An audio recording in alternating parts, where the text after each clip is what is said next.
So welcome everybody, starting out bright. I'm Noreen Savage, and just to quickly introduce myself to you, if you haven't been on a Zoom before.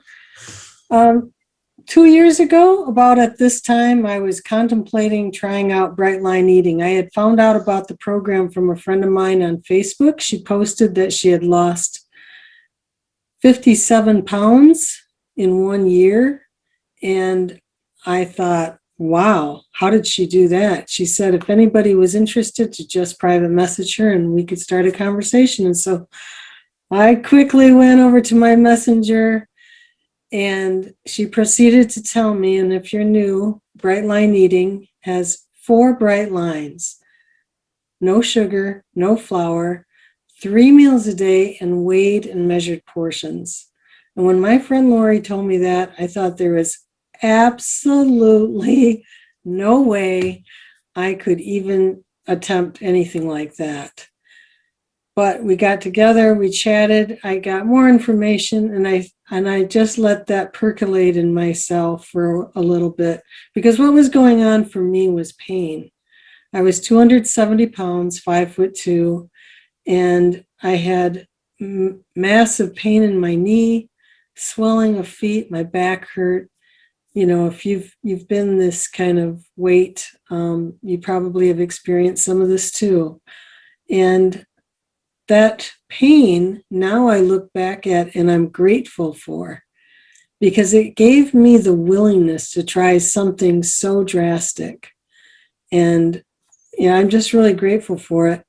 And I promised myself that if I lasted 1 year, I would do what my friend Lori did. I would post on Facebook, my private page, and I would help anybody I could. Well, in the year, I got involved in the community, this amazing Bright Line community. I was in We Eat Bright with Lines, but there are probably 50 other private groups, and now there's an official group. There's like thousands and thousands of people reaching out to each other. I've never seen anything like it. And throughout this year, I just was meeting amazing people who are willing to encourage and tell their story, not in a boastful way, but in a humble way. One of those people was Glenda, our guest tonight, Glenda Noyes. And am I saying your last name right, Noyes? Yes. Okay. And I mean, it's one thing to see side-by-side pictures. It's another thing to read the story or to feel that encouragement. And I felt that encouragement every single day. That was my one tool that I was using. I hadn't taken a boot camp or 14-day challenge, but that community was just so powerful. So tonight, this is what the Zooms are about. It's nothing official with Bright Line Eating. It's people one at a time telling their story. And I'm just so grateful to you, Glenda, because this isn't your first time. So this is a word to everyone. Just because you've been a guest one time doesn't mean you don't come back. Because Glenda was here, I think, number 7, the 7th person. I don't know. We weren't recording then. And some special events happened in your life recently. I'm like, gotta come back, Glenda. Come and share. So help me welcome Glenda. So Glenda, I talked a little bit about how I got started. So good to see you. And Thank you, Noreen. would you please bring us to the point of what made you willing to start Bright Line Eating? What was it for you? What was life like before BLE?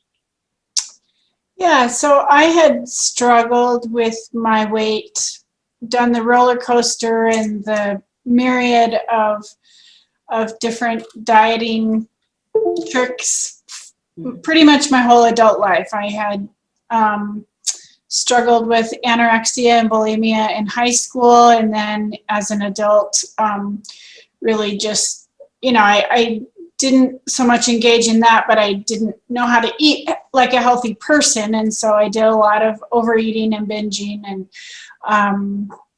just I could be successful on a diet like Weight Watchers or whatever, but as soon as I strayed from the program at all, I would just give up and I would gain it all back plus some. And it was just this constant roller coaster till, I don't know, 8 or 10 years ago, I just kind of gave up and said, this is who I'm going to be. And it's just the way it is. And I'm just going to be happy with who I am. And was just living life, very, very overweight. I was at my highest, probably 250, 255, something like that. And 5 years ago, I had started a new job that put me out in the public a lot more, and had to give presentations and be in front of people and things like that. And that was in 2016. And then in 2018, I had some blood work done that showed I was just bordering on getting into pre-diabetic. And so that was kind of a awakening that, okay, I really need to do something here. And my job, I had just been feeling for a while like I was a really poor representation of my program because I didn't look healthy, when I was in those situations, and I didn't have the confidence in myself that I wanted when I was doing that. So I approached a lady at my church that I knew had lost a lot of weight on a program, and I just asked her about it, and she said, "Oh, you don't want to do that. It's expensive, it's hard to maintain. You need to talk to my daughter." And she did Bright Line Eating. She read a book called Bright Line Eating, and that's, you need to look into that. So give her a call. Well, I didn't give her a call, but I did go home and research the book and ordered it that day, I think. And when I got it, I started reading it, and it's just, that was December of 2018. And so I started reading it, and I decided I was going to start the beginning of the year, January 1 or whatever. But then someone invited me over for a New Year's dinner day, and I didn't want to start out this by sabotaging myself by eating at someone else's house. And so I started on the 2nd of January and of 2019. And I was very convicted by the book. It was very enlightening to me, and a whole new way to look at why I was overweight, and why I struggled so much, and what I needed to, I just knew I needed to think about it differently. And so was there any one piece of the science that really spoke to you? I mean, I know that you had if for most of us, I speak generally, but I think that whole willpower gap is really huge. But there were other pieces of the science that just like, I thought, this is it. I mean, this is it. And I know when we talked the other day, you were talking about just even like the comparison, those 4 white flour, the white substances, that spoke to you from what you were saying. Yeah, that was probably the most compelling to me, or convicting to me. I have a daughter who has struggled with addiction most of her adult life, maybe before her adult life. And that whole science piece about what sugar and flour does to the dopamine receptors in your brain, and that picture comparing it to heroin and cocaine, and what, that they're very similar, the effects that they have in your brain, was very convicting. And I thought, every day I'm expecting and encouraging my daughter to address her addiction, and while I'm not addressing my own. And so that was just, I couldn't unknow that, and I couldn't face her in a day, without thinking about that, if I were to not follow through with what I was learning in the Bright Line book. And so, and it also, that was a huge factor in me being very diligent and devoted to being bright, was thinking about her, and she can't have just a little bit of her drug of choice. And so neither can I, and so sugar and flour are a hard and fast line for me. It's just, I don't I do it out of solidarity to her, and because I truly believe in that addiction piece of it for myself. And I am a 10 plus on the susceptibility scale. So I'm wondering a couple things about this. At the time, I'm just curious, was she living with you? Or was she already out of the house? Or she's an adult. She's okay. 32, and she is Okay. married and has kids, and so she doesn't live in the home with me, but we live 5 minutes apart from each other. So I think that's an incredible, like you said, in solidarity. I hope she knew that. I mean, that's just part of me. I hope she knew that, because to me, that would be very powerful if somebody was kind of parallel with me, different walk, a different struggle. But seriously, you know, and that's the thing is, I think it's in one of the advertisements that I've seen is that you can eat, you just don't eat flour or sugar. And, you know, when you think about it, that's true with other addictions too. You can do things, just not that. right. And, you know, it's just really quite an amazing thing. So you got started with the book. You cleaned out your house, it sounds like. You got ready because you were ready before New Year's, but you held off until after the family gathering or with your friend. So then you got into the book. Did you stay did you do everything the book said? Like, did you get all the journals and everything? Because you're not in boot camp, you're not in the 14-day challenge. How did you set yourself up, and what was the most important tool that you grabbed a hold of? I didn't do everything the book said, but I did a lot of it. I started a gratitude journal immediately. That was one thing that I did do, and I was very thankful for that. I did get a 5-year journal maybe a couple weeks in, and I started that, and I have, you know, I didn't recognize the value of it until the second year. And now I'm so glad that I do that 5-year journal, because it's so much fun to read back those little snippets. And whenever I would hit like a weight loss milestone, I would write it in the corner of that day, you know, lost 100 pounds today, or hit Wonderland or whatever. And so those are fun to see, and then compare where I am today. And, you know, now I'm on the 3rd year of it. So I was glad I did that. Making my bed, she says in the book to make your bed every day. And I told you, Noreen, in our chat the other day that I'm embarrassed to admit that as an adult, I never made my bed, and didn't really care about it. But I was like, well, I'm going to do that. I'm going to make my bed. And it really was like, it changed my way of thinking, I think, to start my day with everything in order. And it just started the day in the right frame of mind to have everything neat and orderly and want to proceed with the day in the same fashion. So I was really glad that I did that. Now I'm kind of obsessive about it. So, I haven't really done meditation, though. I have just barely started doing these little 5-minute ones because I think it's helping me sleep better. But that was one thing I didn't necessarily do. I also was not good for the first 9 months probably about writing my food down the night before. I always had everything I needed in my kitchen, and I, you know, had a general idea of what I was going to eat, but I didn't write it down. And I don't know why I was so resistant to that piece of it.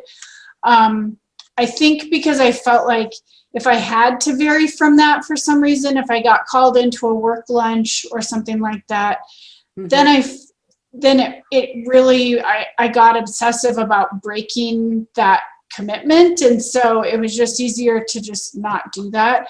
Now, you know, a couple months before I started maintenance, I did start writing it down and committing it to my accountability buddy. And now I'm so thankful that I started doing that, because it really taught me how to be an efficient grocery shopper. So I was so thankful I had that skill before COVID came. Yes. And I think I save a lot more money because I'm not wasting food at all.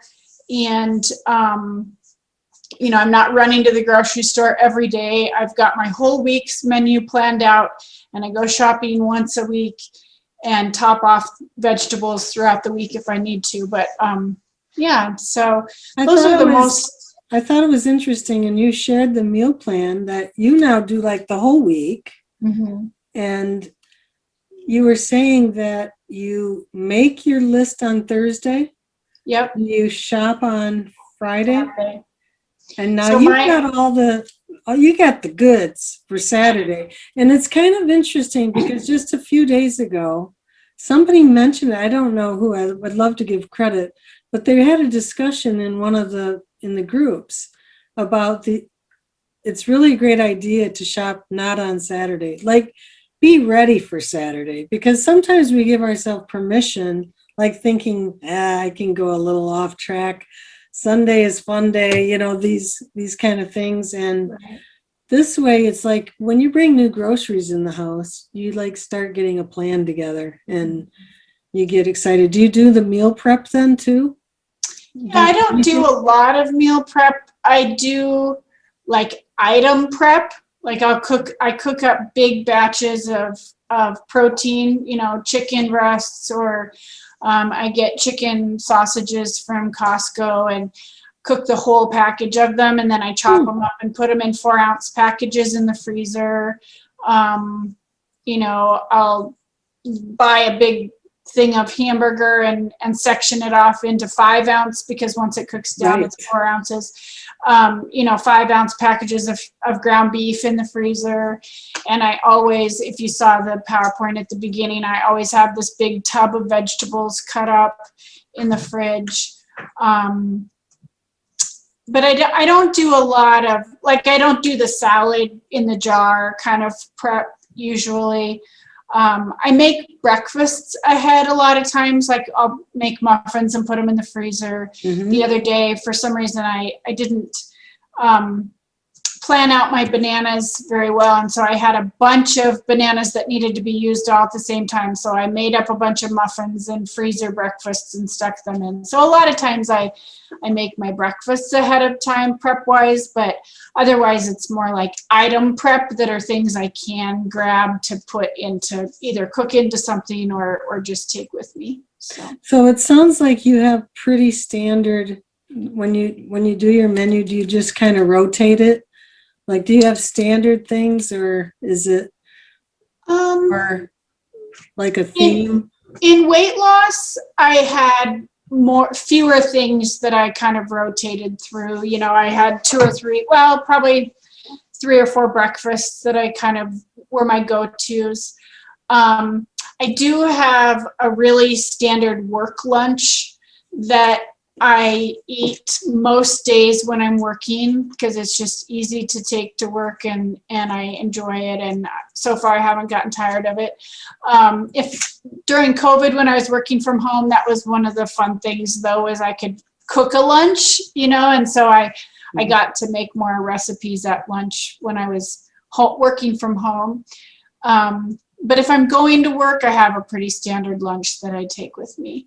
And then dinners, I don't know. I have a lot of recipes that I use, but I have my favorites that pop in there almost weekly too. So, was there anything that you found that you had to take out of your program?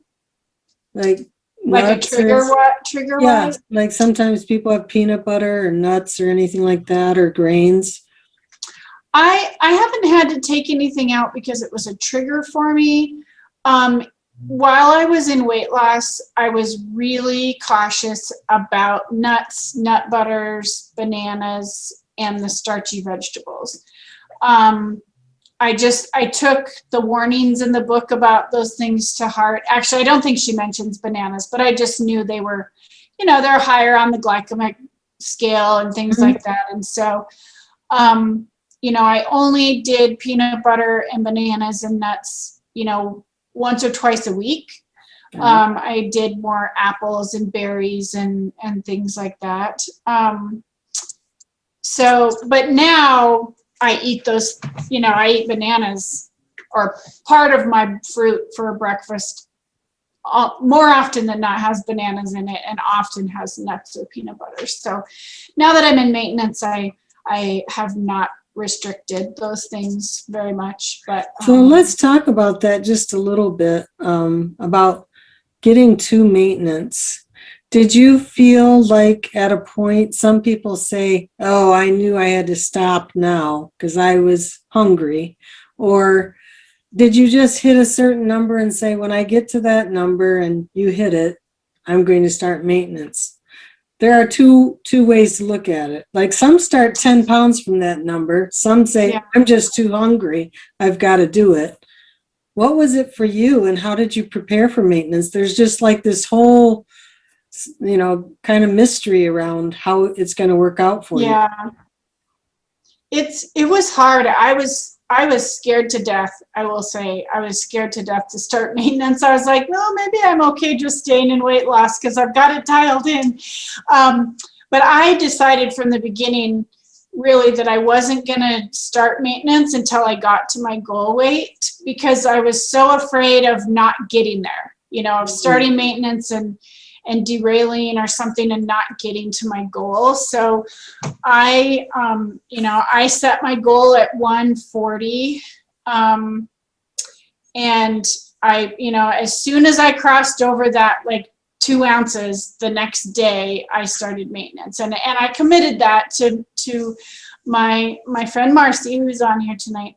I said, I will start as soon as, because I was so scared and nervous about starting. I said, I will start as soon as I hit my goal weight. And so, but I waited until I did get there. But I will say the last 6 to 8 weeks before I got there, I was hungry. I was very hungry. And I hadn't been hungry the whole time during weight loss, except for at the beginning. After the first 2 or 3 weeks when I got everything kind of detox done and dialed in, I didn't feel hungry. But that last couple months, I did start to get really hungry. And I was talking to my sister one day, and she had lost a lot of weight doing something different years before. And she said, well, it's because you don't have the fat stores for your body to pull from anymore. So you're just going to be hungrier, And so I just chose to look at that hunger as a sign that my body was using what fat stores I had left. Amazing. And I let that be my focus, that hunger is a sign that good things are happening, things that I want to happen, that it's helping me get to my goal. And I drank a lot more tea and hot tea and, just decided it's not an emergency. I'm not going to let it, pull my focus away from the end goal. Wow, you were determined and you were not letting anything step in your way. Wow. So you got to that number. Now, by that point, you got Marcy. And how long had you and Marcy been accountability? Because you didn't start out with an accountability partner, right? No. So Okay. I started in January, and I think Marcy and I connected at the beginning of October, maybe. End of September, beginning of October, I think. Were you on a similar path, or you knew each other, or how did that come about? I think it started out, there were 3 of us. And I think Marcy, she turned her camera on. I think that Marcy had posted on one of the pages, I don't remember which one, that she was looking for some people to join up that were nearing maintenance. And we were looking for like-minded people. Maybe it was a faith-based page that we were on. That, yeah, she's shaking her head, yes. So it was the Bright Line Disciples page that we're both on. And so I think she posted it on there. And so, she was looking for people that possibly shared her faith and that were getting close to maintenance, that maybe we could partner up and share that part of the journey with. And it's just developed into a beautiful friendship. Oh, wonderful. Very thankful. That's just so wonderful. And what kind of mechanics are there between it? Do you just send pictures to each other? Or do you have a chart, or what do you do? Well, we almost every day of the weekdays, we send a Marco Polo to each other. We message each other over Marco Polo. And then in the evening, we share our food plan for the next day. And, that has kind of evolved. We each do our food plan differently. And so we just send each other a screenshot or a picture or whatever of our meal plan for the next day.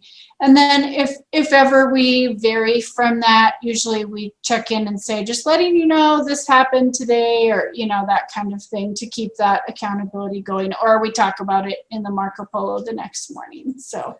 And if you are struggling, or do you not struggle? I mean, oh no. So, I mean, just like even tonight, I was faced with a graduation party. It was right after work, and I'm thinking, what am I going to do? And I have several accountability buddies, and one suggested very smartly that why don't you have something beforehand? And I thought that's a real possibility. So I made some vegetables, some hummus, and nuts. Did I say this already? Because before everybody. Okay, because it saved me. Because when I got there, I was not, starving, and I also could see that there was kielbasa and sauerkraut, which I knew I could eyeball. I didn't, I brought a bubbly with me, and I was good. It was just quite amazing. And I say that just that there are options. And even like the two of you eat different food. We're all eating different food, but it's like what we like. And I just think it's absolutely incredible. Yeah, so. I know I struggle. Even today, it was funny. I actually didn't message Marcy, but I thought about it at one point. But I was just too busy at work. But I was hungry all day today. And part of that is the exercise that I've been doing. But I just was like chanting in my brain, hunger is not an emergency, hunger is not an emergency. And I thought I should message Marcy. But I got through it. But it was just one of those days where I just was extra hungry today, and really have to talk yourself through it sometimes. Yeah, so. For sure. And what's really neat about our partnership too is sharing experiences. Like, I have actually traveled quite a bit in the last 2 years, and Marcy hadn't traveled for a while, but she recently went on vacation. And so, sharing ideas of what worked for us to make things, to stay bright during that, during those trips or whatever, sharing tips and ideas and things like that is really valuable, and having a partner that you can bounce ideas off, and what do you think about this, and that kind of thing it's just invaluable to have that support and someone else's brain thinking through things, or right. Oh, the scale went up today, and your partner knows that, reminds you that, well, maybe you had too much salt, or maybe right. Who knows, and so just kind of talking us off the cliff once in a while when things get a little bit crazy is helpful too. I do want to talk a little bit more about maintenance, but while we're saying about the scale, how often do you weigh yourself? I'm a daily weigher. Okay. And I always have been, and it has not been a problem for me. I mean, there's been times when I'm like, I don't like that number today. But I just look at it as data, and I recognize that if the scale goes up 3 pounds from today to tomorrow, there's no way I ate enough food to create 3 pounds of fat. There's other things going on that, I worked out extra hard, and maybe my muscles are retaining water, or maybe I had too much salt, or, all sorts of reasons for that. And so to me, that number is just data, and I like watching the trend, and actually seeing that daily trend helps me not freak out when there is a big jump, and it keeps me also from because I did increase exercise a lot in maintenance, and my weight started going down a lot, it kind of held me accountable to not getting back into the diet mentality of wanting to keep going down, because that is a hard part well, it was hard for me anyway in maintenance, was you lose that seeing the number going down on the scale, it's exciting. And so when you go into maintenance and it starts to level off, you lose that excitement that you get from watching the scale go down, and so it kind of keeps me accountable to that too, to not let that be a driving force in my exercise or my eating choices, that kind of thing. That's got to be a whole shift of mindset. But while we're talking about maintenance, I want to get the couple questions here. Linda asked, would you mind sharing what your maintenance ads are right now? And she understands you're very active, and we'll talk about that a little bit more too. But so you started maintenance in November of the same year that you began, right? 2019? Yep. That's unbelievable. I'm just putting it out there, but that's crazy good. I lost my first 110 pounds in 11 months. So, so my maintenance ads, it's a lot now since I've been exercising so much, but I'm making a list. I have a grain at lunch. I have a grain and a half at dinner. I have an extra half grain at breakfast. I have an extra protein at breakfast. Wow. I have a half of fat at breakfast. And I have a half a protein ad at lunch. Wow. I have a question. Go ahead. And I eat 26 ounces of vegetables. So 6 more ounces than the average bear. Yeah. I think that's all. Just amazing. I mean, it's really hard to believe it. And I think of, the mentality of dieting is restrictive. Mm-hmm. And I remember when I first got started with this, I often eat my lunch at my desk at work. It's just a convenient spot. And I have a pretty nice little office, but where I'm at. But there are people who go by. And I always thought no one ever would think I'm on a diet. Never, with all this food. But something like that, holy cow. You could have, do you do some of the muffins and things like that for lunch too now? Or not? Every once in a while. I do have breakfast for lunch sometimes.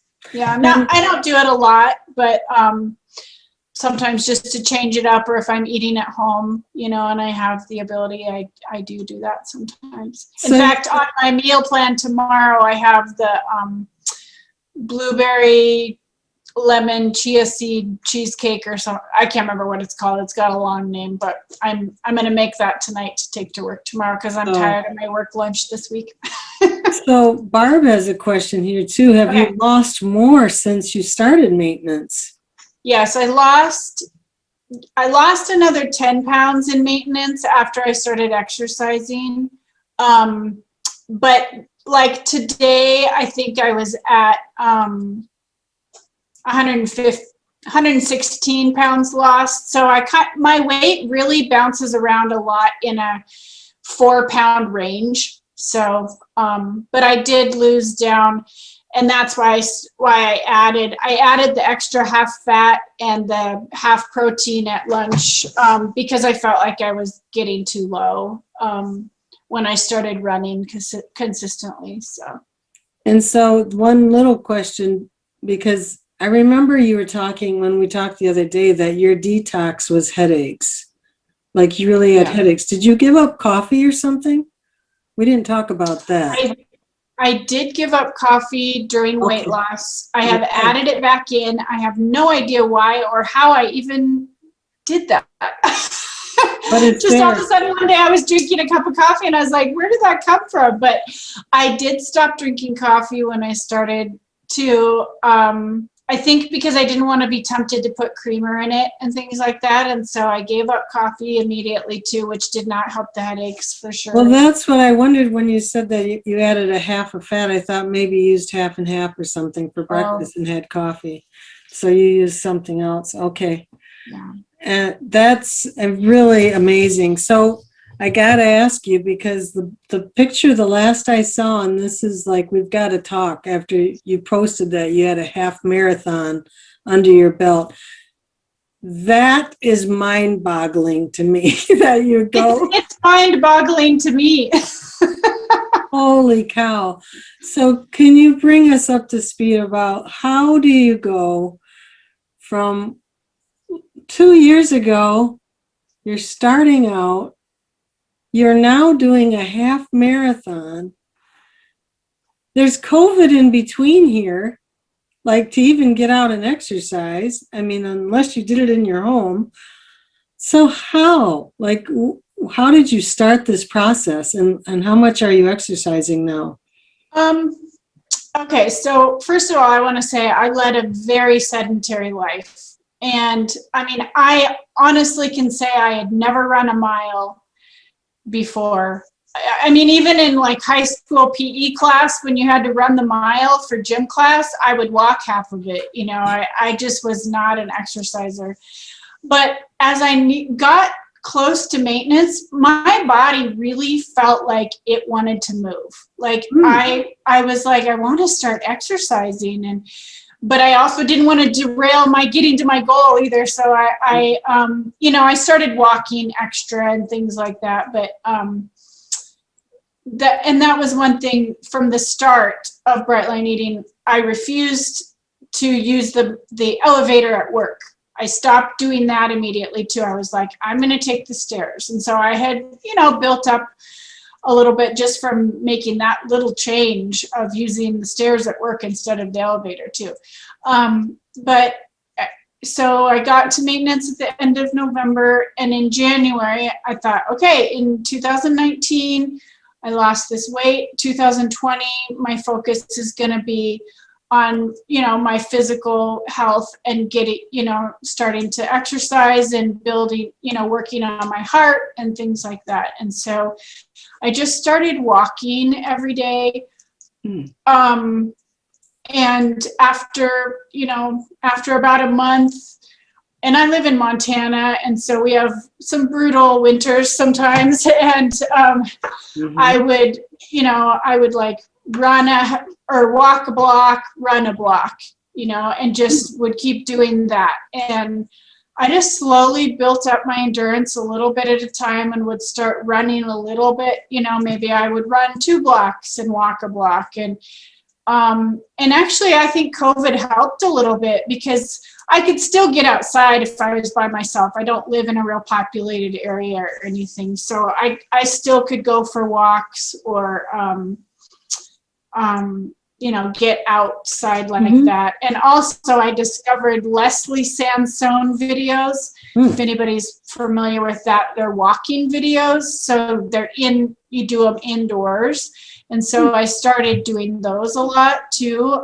She has them all the way from 15 minutes to 45-minute walking videos, and I love them as a cardio alternative. But I just slowly started. Is that a free service or is that a paid? Yeah, it's on YouTube. On YouTube. So just Leslie Sandstone or Sandstone. Sandstone, Okay. Yeah. And and so then when March came, I think it was March, I decided my goal was going to be, I operate on goals. And so I'm motivated because if I set a goal, I have to meet that goal. And so I decided I'm going to do meaningful exercise every single day in March. And that was my goal. At least 15 minutes of meaningful exercise of some sort. Walking, running, exercise video, whatever.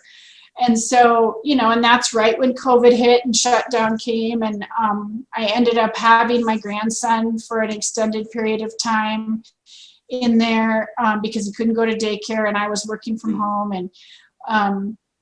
And so I just found YouTube videos to do when he was napping or early in the morning. And I met that goal. And by the end of March, the exercise was just really ingrained in me after doing it every single day. And then I didn't want to stop. And so I just kept going. And that's the other fun thing when in my 5-year journal, I said, ran a whole mile without stopping today, and I was so excited about it. And I had like a 12-minute or 13-minute pace. And I was so excited about that. And I look back and it kind of chuckle now because, I've surpassed that. But it's fun to see that, remember how excited I was to hit that goal, and then pretty soon I ran. My goal was I had signed up pre-COVID for a 5K on Mother's Day. And my exercise goal was I want to be able to run that whole thing. I just want to be able to run that 3 miles and do it the whole run the whole way, because that felt so unachievable to me.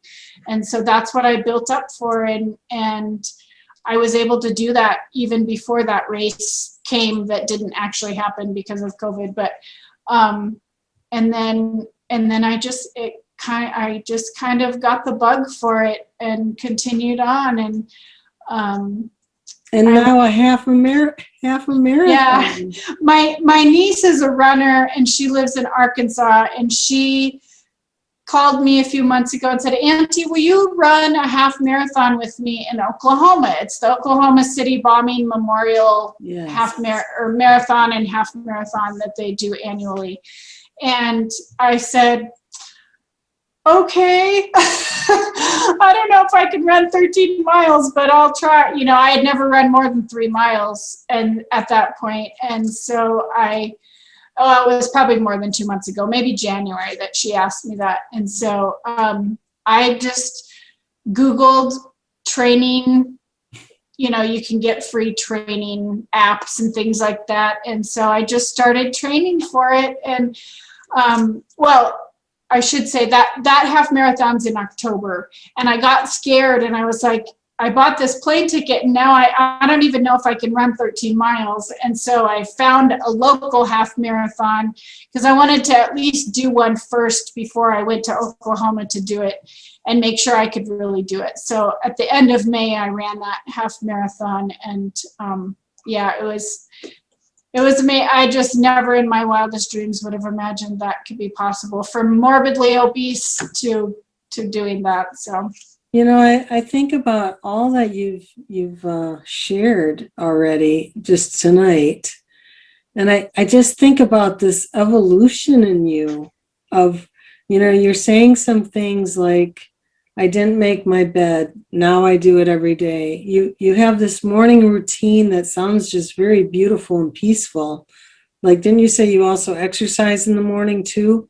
Yeah. So you're exercising, you're doing some kind of meditation or devotion. Yep. My mornings are sacred to me. My alarm goes off at 4:30 every morning. I'm an early riser, and I get up and I exercise, something. I usually run about 4 days a week. And then other days I try to do strength training, or, Saturdays I hike and, different things like that. So I exercise, and then I get ready for work, and then I fix my breakfast and sit down at my table with my cup of coffee and my breakfast. And I have a Bible devotion that I do every day. I read a devotional called Jesus Always, and then I have a Bible reading and a scripture writing that I do every day, and do my gratitude list and write my prayer list. And that starts my mind frame, and that has kind of evolved.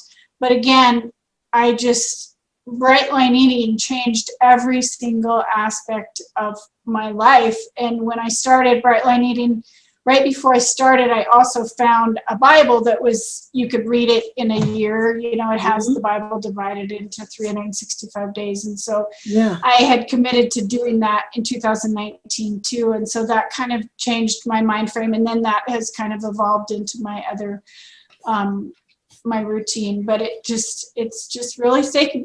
My morning routine is sacred to me, and just starts my day in the right way. You know, when we talked the other day and you brought up the thing about making the bed, it reminded me, you know, there was a goal post, you know, you see these on Facebook, like there's inspiring stories. And I remembered somebody giving a speech about making their bed. And so I looked it up this week after I talked with you. And his name was Admiral William McRaven, and he was giving a commencement speech to the University of Texas. There had like 8,000 people there. But he was talking about his part was in the Navy SEALs. He was in Navy SEALs, and every morning, the first thing, here these people are being trained, just like excruciating training for being a Navy SEAL. But the very first thing that they did in the morning was be inspected on how well their bed was made. It had to be just like perfectly made. And this admiral went on to say at the commencement speech, I wrote it down because I just thought it was so profound. He said, if you make your bed every morning, you will have accomplished the first task of the day. It will give you a small sense of pride and will encourage you to do another task and another. Oh, you're frozen, nerd. Oh. Am I still? No, now you're good, but we might have missed part of it. Okay, well, basically, did you hear the part about the bed? That if you make your bed in the morning, it will give you a small sense of pride and will encourage you to do another task and another. And by the end of the day, that one task completed turns into many tasks completed. Making your bed will also reinforce the fact that the little things in life matter. If you can't do the little things right, you'll never be able to do the big things right. And if by chance you have a miserable day, you will come home to a bed that is made, that you made. And a made bed gives you encouragement that tomorrow will be better. So if you want to change the world, start off by making your bed.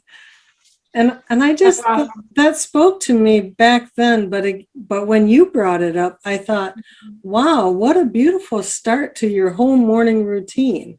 Yeah. One little task built on another. And, you know, I don't think there are any small tasks in this. Right. Just like, you know, when we talked the other day, it's like your whole life has changed. Mind, body, soul, spirit, it's all changed for the better. Yeah. Because you chose to do the little tasks that have now built up, that have given you integrity, you know, that you have walked side by side with your daughter, that kind of really partnership, all these different things that would be just a really great thing. And our time is getting close here. I want to ask you a couple more things. And one is, you've done a lot. What would you say are your best non-scale victories during this whole process, Glenda? Oh, I should have given that thought before. Putting on a swimming suit.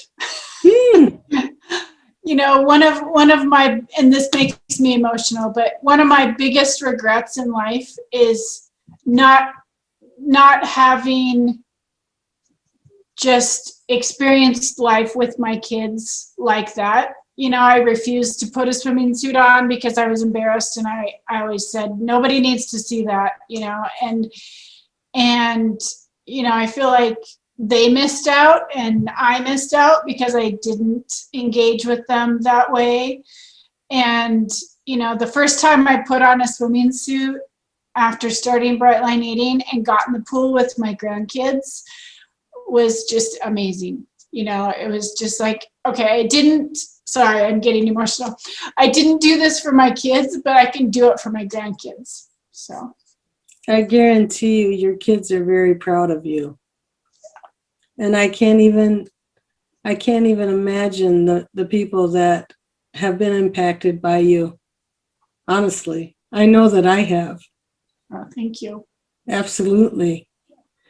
So I guess that goes to my next thing is somebody today is watching this and thank you for letting us record it too. Sure. Or someone's going to watch it in the future. And if you could talk to that person, what would you say to them about taking a chance of starting Bright Line Eating, doing the program? I think the first thing that, and I say this to people who reach out on the Facebook pages a lot, is accepting or recognizing that you are worth this investment. Every person who takes the first step towards this, I want them to realize that they're worth the investment that it takes. And it's not always easy, and there is, it's, while I have been super motivated and was very bright in weight loss and all that, there is always struggles for everybody. But if you can recognize your value and that it is worth the investment in this, and the outcome in the end will just free you in so many ways, your mind and body and soul, like you said, it just I just can't even, the energy level, that was the very first thing I noticed, was the amazing energy that I had after I got over the yucky detox part. The energy was just like, wow, I don't want to crawl under my desk and sleep every afternoon. This feels amazing, And so, just recognizing that it's worth these hard steps to get there. And you don't have to feel deprived. This food is amazing, and your taste buds change with time. And I like things I never thought I would like, or I try things I never would have thought I'd try. And I still don't like beans. I'm never going to be a legume person. I don't like beans, but everything else so you don't have to be deprived in this. We actually get to eat a lot of really good, amazing food. And if you let yourself get through that first part and focus too on what you can have instead of what you can't have. Someone posted on one of the pages this week about how do you wrap your head around not being able to have Diet Coke and this and that and the other thing. And Right. I said, instead of focusing on what you can't have, focus on what you can and what the positives are. And I think that, that gratitude list, I can't even tell you how many times my gratitude list said good earth, sweet and spicy tea. Yeah. Because that got me through the day, Right. and that's okay to be thankful for that, and so I think, just reframing your mindset to the positive, whether it's the things you're thankful for or the things you can have, or the outcomes that you will see in the future if you stick this out, will really begin that shift in your mind towards just a better life overall. I can't even imagine. To me, you are the epitome of unstoppable. To going from where you were, and now like running a half marathon, but just so much more. Just the whole package of like peace in your life. That doesn't mean like everything's perfect on a day-to-day basis. We have our struggles. Things are hard, but hard takes a different view, I think, than just, okay, let's get food. You mentioned just now, like the diet pop, though. Were you a diet pop drinker or not? I did, weirdly enough, I really liked Diet Coke, but I didn't ever buy it for at home. Okay. but I ate out a lot. And so I always had it if I ate out, but I didn't ever buy it to have at home.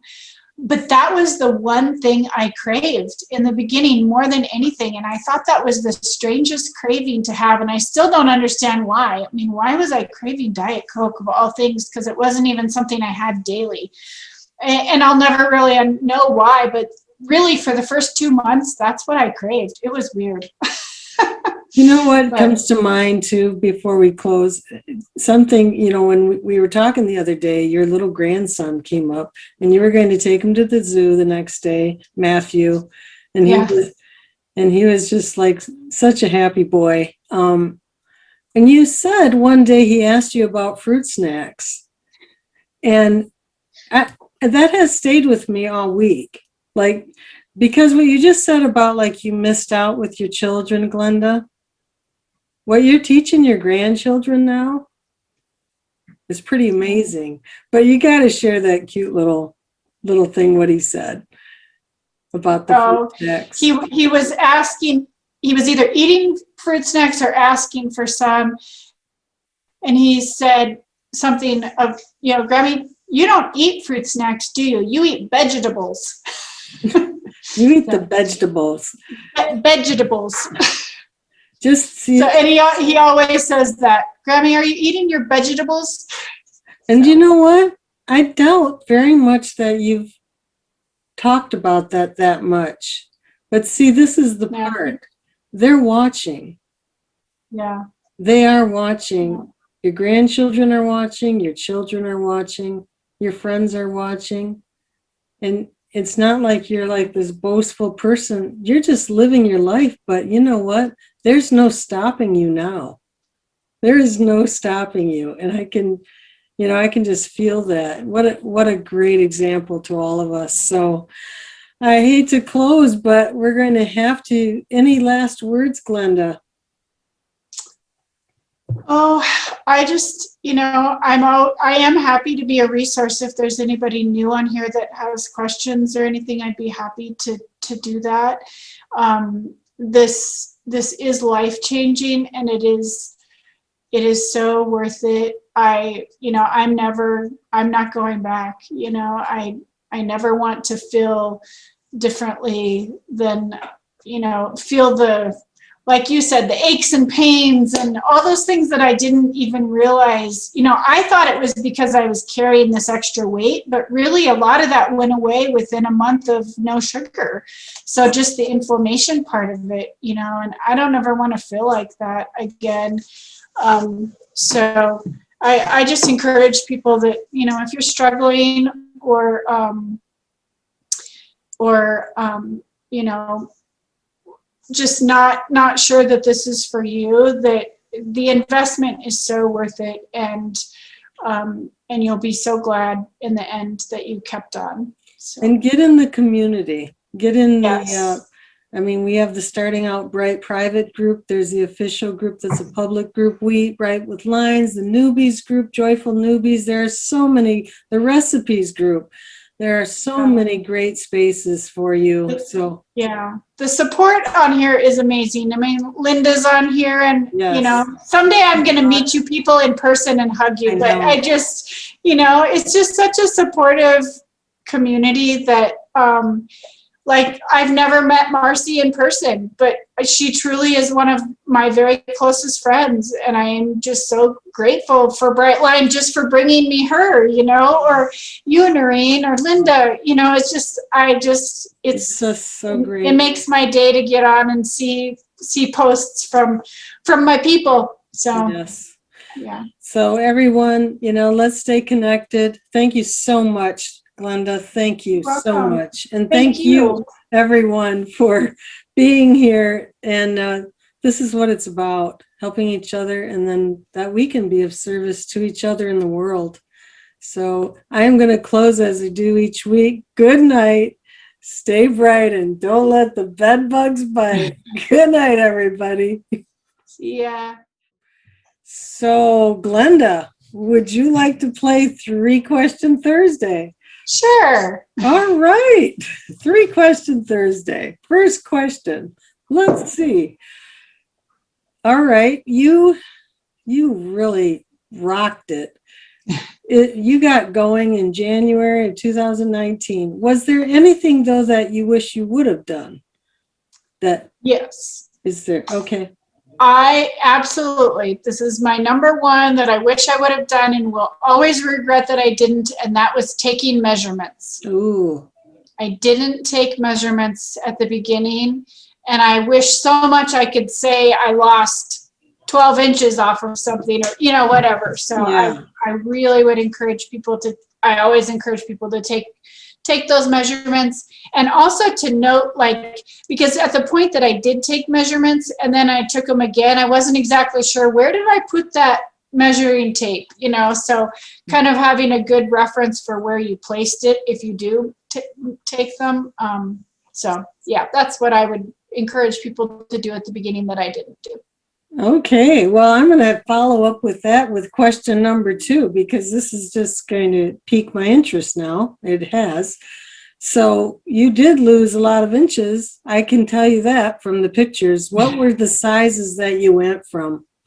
Do you remember what your top size was? Yep, I have. In fact, it was one of the pictures that you had in the PowerPoint at the beginning. I had a pair of jeans that were size 24.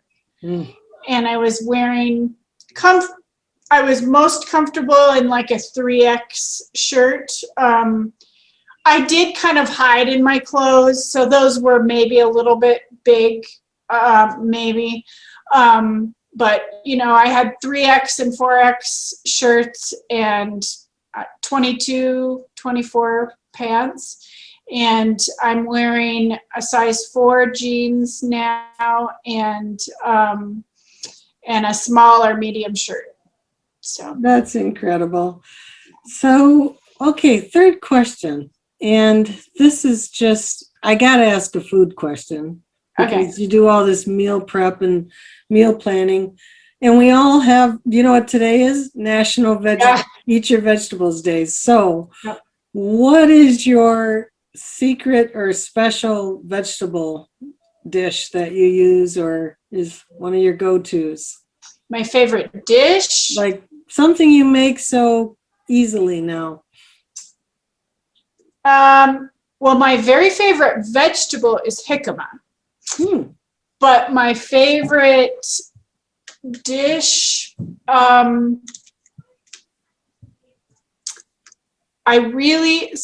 have 2 favorite dinners, but one of them I just kind of created is a cabbage stir fry with ground turkey.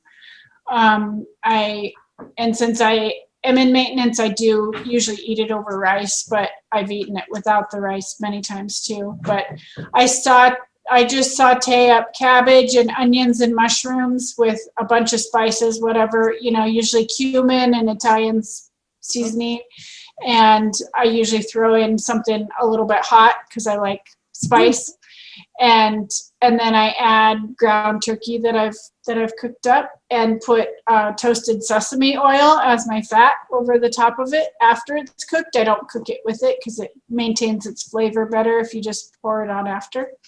So that's probably one of my top favorite dinners. So when you say something hot, like cayenne pepper or something like that? Chili garlic sauce. It's an Asian. Okay. I mean, it takes like a half a teaspoon to be really hot.